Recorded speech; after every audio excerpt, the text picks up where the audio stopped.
11th, the Christian Church thanks God for St. Barnabas.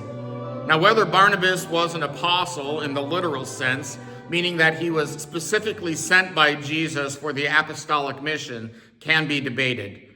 What cannot be debated is Barnabas' incredible influence on the early church after Christ's ascension into heaven.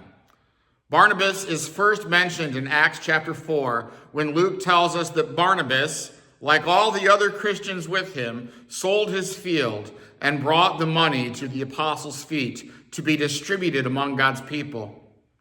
We see Barnabas later as the one who brings the newly converted apostle Paul to the city of Antioch.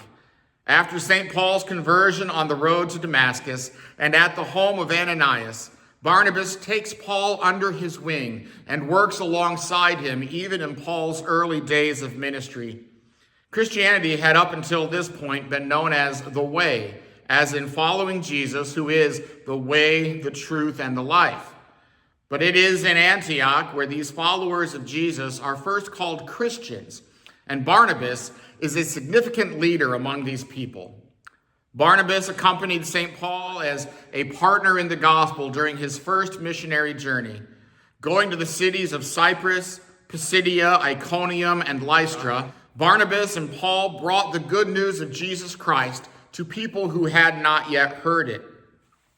Barnabas returned to Antioch with Paul and attended the Council of Jerusalem, where he and Paul together enthusiastically related the signs and wonders God had done through them among the Gentiles.